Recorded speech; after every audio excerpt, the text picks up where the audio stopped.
जय हिंद फ्रेंड्स, स्वागत है आपके अपने channel one day one trick YouTube channel में। आज हम लोग इस वीडियो में बीएसएससी इंटर स्तरीय प्रैक्टिस सेट सेकेंड को लगाने वाले हैं। पहले प्रैक्टिस सेट पार्ट 1 नहीं देखे होंगे तो देख लीजिएगा, हम अपने चैनल पर प्रोवाइड करा चुका हूं और डिस्क्रिप्शन में भी लिंक दे दिया गया है। आज हम लोग देखेंगे बीएसएससी इंटर स्तरीय प्रैक्टिस सेट सेकेंड। आप लोग जो है एक प्रैक्टिस सेट जरूर लगाइए। प्रैक्टिस सेट लगाने से होता है हम लोग को जो है कमी पता चलता है कि कमी किस पार्ट्स में है, किस पार्ट्स को मजबूत करना है। ठीक है, इस वीडियो में जो है साइंस और जीके का जो है प्रैक्टिस सेट लगाएंगे। साइंस का क्वेश्चन 25 को पूछा जाता है और जीके का जो होता है टोटल 50 को क्वेश्चन पूछा जाता है। टोटल जो है 75 क्वेश्चन का जो है प्रैक्टिस सेट लगाएंगे। बीएसएससी में जो होता है 150 क्वेश्चन का एग्जाम होता है, जिसमें 600 मार्क्स मिला जाता है। 600 मार्क्स का होता है और प्रत्येक सही पर जो है 4 अंक मिलता है और प्रत्येक गलत पर जो होता है गलत पर 1 अंक काट लिए जाते हैं। यह जो पेपर होता है 2 घंटा 15 मिनट का होता है। ठीक है, तो चलिए साइंस और जीके का प्रैक्टिस सेट लगाते हैं। पहला नंबर क्वेश्चन देखते हैं कि फ्यूज का सिद्धांत संबंधित है। तो फ्यूज का सिद्धांत किस पे संबंधित है? तो ये 4 ऑप्शन है, आप लोग बताइएगा। तो हम बताते हैं, जो फ्यूज का सिद्धांत जो है वो है विद्युत के ऊष्मीय प्रभाव से संबंधित है। तो ऑप्शन ए सही हो जाएगा। अब बता देंगे जो फ्यूज जो होता है इसका जो प्रतिरोध जो होता है वो हाई होता है एंड बॉइलिंग पॉइंट जो होता है, जो ग्लैंक होता है वो निम्न होता है इसमें। ठीक है, जिसके कारण अब फ्यूज का काम होता है कि हम लोग के घर के अंदर जो फ्यूज होता है वो जो है अगर किसी भी वायर में जो होता है अधिकतम वोल्टेज या अधिकतम विद्युत का प्रवाह होने लगता है, तो जिसका कारण क्या होता है फ्यूज का जो वायर होता है वो गल जाता है और अन्य उपकरण विद्युत उपकरणों को नष्ट होने से बचाता है। तो ये काम होता है फ्यूज का। तो ऑप्शन नंबर ए सही हो जाएगा। आगे चलते हैं क्वेश्चन नंबर सेकेंड पर। क्वेश्चन नंबर सेकंड देखते हैं कि यदि एक गोलीय दर्पण को किसी द्रव में डुबाया जाता है तो उसकी फोकस दूरी में क्या चेंज होगा? तो ये 4 ऑप्शन है, आप लोग बताइएगा। बताते हैं कि वो अपरिवर्तनीय रहेगा, यानी सी नंबर सही हो जाएगा। कोई भी चेंज नहीं होगा, नो चेंज होगा। ठीक है, कोई भी चेंज नहीं होगा। आगे देखते हैं क्वेश्चन नंबर 3। क्वेश्चन नंबर 3 में है कि प्रकाश तरंग के एक माध्यम से दूसरे माध्यम में जाने पर वह 4 प्रभावित होता है, वे क्या है? तो वो जो है ऑप्शन नंबर ए सही हो जाएगा। वेग और तरंग, यानी वेवलेंथ हो जाता है। वेग और तरंग वेवलेंथ है। ठीक है, आगे चलते हैं क्वेश्चन नंबर 4। किसी बिंदु पर फ़ारेनहाइट तापक्रम सेंटीग्रेड तापक्रम का दुगुना होगा, तो कौन सा होगा? 80 डिग्री सेल्सियस या 80 डिग्री सेल्सियस, 160 डिग्री सेल्सियस या -160 डिग्री सेल्सियस, कौन सा हो जाएगा? तो वह जो है ऑप्शन नंबर सी सही हो जाएगा, 160 डिग्री सेल्सियस। आगे चलते हैं, देखते हैं क्वेश्चन नंबर 5। क्वेश्चन नंबर 5 में है कि एक हॉर्स पावर में कितने जूल पर सेकंड होते हैं? तो वो तो है 746 जूल पर सेकंड। कितना? तो 746 जूल पर सेकंड। आगे चलते हैं क्वेश्चन नंबर 6। क्वेश्चन नंबर 6 में है कि यदि लोलक घड़ियां गर्मियों में सुस्त हो जाती है, क्योंकि ये 4 ऑप्शन है, आपको बताना है कि क्यों जो है गर्मियों में जो होता है लोलक घड़ियां जो होता है सुस्त हो जाती है। तो वो जो होता है उसकी लंबाई जो होता है वो बढ़ जाती है। तो ऑप्शन नंबर सी सही हो जाएगा। अगर लोलक का जो होता है टाइम कैसा कैसा फॉर्मूला हो जाता है, तो होता है 2π√L/G होता है। जी होता है लेंथ ऑफ द लोलक होता है और जी ग्रेविटी होता है। ग्रेविटी स्मॉल जी का वैल्यू जो होता है वो होता है 9.8 मीटर पर सेकेंड होता है। ठीक है, आगे चलते हैं क्वेश्चन नंबर 7। क्वेश्चन नंबर 7 में है कि अतिचालक का लक्षण है। अतिचालक का लक्षण क्या चीज़ है? तो वह है शून्य प्रागम्यता है। क्या है? शून्य प्रागम्यता। ऑप्शन ए सही हो जाएगा। आगे चलते हैं क्वेश्चन नंबर 8 पर। क्वेश्चन नंबर 8 में है कि निम्नलिखित में से कौन आउटपुट डिवाइस नहीं है? बताना है कि वो आउटपुट डिवाइस नहीं है। तो ये जो ए सी और डी देख रहे हैं ये सब आउटपुट डिवाइस है, लेकिन जो टच स्क्रीन है ये आउटपुट डिवाइस नहीं है। तो ऑप्शन नंबर बी सही हो जाएगा। क्वेश्चन नंबर 9 में है कि रेडियो एक्टिविटी का आविष्कार किया था। किसने किए थे रेडियो एक्टिविटी का आविष्कार? तो वो है बेक्यूरेल ने। कौन? तो बेक्यूरेल ने। ऑप्शन बी सही हो जाएगा। आगे चलते हैं क्वेश्चन नंबर 10 पर। क्वेश्चन नंबर 10 में है कि परमाणु में कक्ष को भरने का क्रम नियंत्रित होता है, तो कौन सा है? तो वह जो है ऑफ-बाउ सिद्धांत के द्वारा। क्या? तो ऑफ-बाउ सिद्धांत के द्वारा। ऑप्शन ए सही हो जाएगा। आगे चलते हैं क्वेश्चन नंबर 11।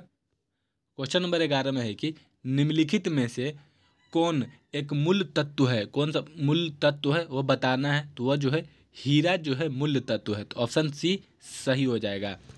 आगे चलते हैं क्वेश्चन नंबर 12। सोप स्टोन मुख्यतः क्या है, तो वो है मैग्नीशियम सिलिकेट है। क्या है, तो मैग्नीशियम सिलिकेट है, तो ऑप्शन नंबर डी सही हो जाएगा, मैग्नीशियम सिलिकेट है। आगे चलते हैं क्वेश्चन नंबर 13 पर। क्वेश्चन नंबर 13 में है कि निम्नलिखित में से कौन सा जोड़ा जो है तांबे के मिश्र धातु का नहीं है। बताना है कि मिश्र धातु का नहीं है। तांबे और कांस्य जो है सिल्वर, जर्मन सिल्वर और रोल्ड गोल्ड ये भी है।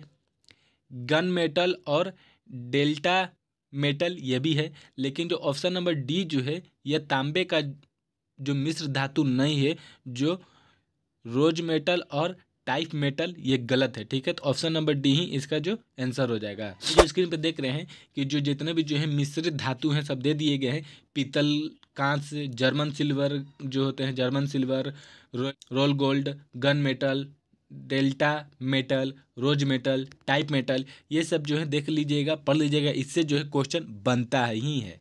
क्वेश्चन नंबर 14 में है कि बेकिंग सोडा है, तो बेकिंग सोडा का फॉर्मूला पूछ लिया है। तो बेकिंग सोडा होता है सोडियम हाइड्रोजन कार्बोनेट। इसका बोल दे क्या होता है, NaHCO3। क्या होता है, तो CO3, यही होता है बेकिंग सोडा। बेकिंग सोडा जो होता है ये होता है बेकिंग सोडा बोलिए या बेकिंग पाउडर बोलिए, क्या होता है NaHCO3 होता है। ऑप्शन नंबर ए सही हो जाएगा।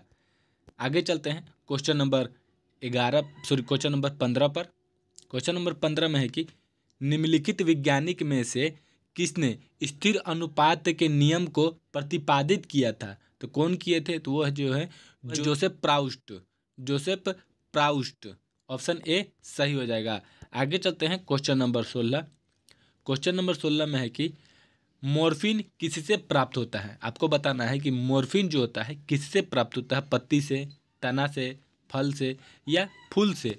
तो वो जो है फल से जो है मॉर्फिन प्राप्त होता है। कहाँ से प्राप्त होता है मॉर्फिन, तो वह है फल से प्राप्त होता है। तो ऑप्शन नंबर सी सही हो जाएगा। क्वेश्चन नंबर 17 में है कि हमारे तंत्र में अधिकतम ATP अणुओं का उत्पादन करने वाला पद कौन सा है, तो वह है क्रेब्स चक्र है। क्या है, तो क्रेब्स चक्र है। ऑप्शन नंबर सी सही हो जाएगा। और पूछेगा करेंसी ऑफ द सेल किसे बोलते हैं, तो वो होता है ATP होता है। ATP का निर्माण कहाँ होता है, तो माइटोकॉन्ड्रिया को हम लोग पावर हाउस बोलते हैं। ठीक है, आगे चलते हैं क्वेश्चन नंबर 18। क्वेश्चन नंबर 18 में है कि पादप कोशिका और जंतु कोशिका यानी प्लांट सेल और एनिमल सेल में भिन्न कारण क्या होते हैं, तो वह है कोशिका भित्ति की उपस्थिति। क्या है, कोशिका भित्ति की उपस्थिति। हम बता दें कि अगर आप लोग को साइंस का जो है थ्योरी क्लास देखना चाहते हैं तो मेरे चैनल जो है सिलेक्शन विथ यूथ कंसेप्ट, उस चैनल को सब्सक्राइब कर लीजिएगा। चैनल का लिंक जो है डिस्क्रिप्शन में प्रोवाइड कर देंगे। बहुत ही एग्जाम ओरिएंटेड थ्योरी जो होता है उसमें प्रोवाइड किया जाता है, अब बहुत ही आसान भाषा के साथ। ठीक है, तब लोग जाकर सब्सक्राइब कर लीजिएगा और देख लीजिएगा। जो सेल का जो है प्लांट सेल और एनिमल सेल का क्लास कंप्लीट करा दिया गया है। आगे चलते हैं क्वेश्चन नंबर 19 पर। क्वेश्चन नंबर 19 में है कि चींटिया का अध्ययन कहा जाता है। तो चींटिया का अध्ययन क्या कहा जाता है, तो वो है मोर्मिकोलॉजी। क्या कहा जाता है, तो मोर्मिकोलॉजी कहा जाता है। तो ऑप्शन नंबर ए सही हो जाएगा। उपजरों का अध्ययन जो होता है हेप्टोलॉजी कहलाया जाता है। गोलक्रीमों का अध्ययन जो होता है नेर्मेटोलॉजी कहलाया जाता है। इसका सही हो जाएगा। आगे चलते हैं क्वेश्चन नंबर 20। कौन सा अंग वसा को तोड़कर कोलेस्ट्रॉल बनाता है, तो वह है यकृत, यानी कि यकृत है, लीवर है। आगे चलते हैं क्वेश्चन नंबर 21 पर। क्वेश्चन नंबर 21 में है कि हथेली में पाई जाने वाली हड्डी को क्या बोलते हैं, तो वह है मेटाकार्पल बोलते हैं। तो ऑप्शन नंबर ए सही हो जाएगा। और पूछेगा कि कलाई में कौन सी हड्डी होती है, कार्पल होती है। आगे चलते हैं क्वेश्चन नंबर 22। क्वेश्चन नंबर 22 में पूछा गया है कि कौन सा विटामिन ई से संबंधित रासायनिक पदार्थ है, तो कौन सा है, तो वह है टेकोफोरोल। क्या है, टेकोफोरोल। आगे चलते हैं क्वेश्चन नंबर 23 पर।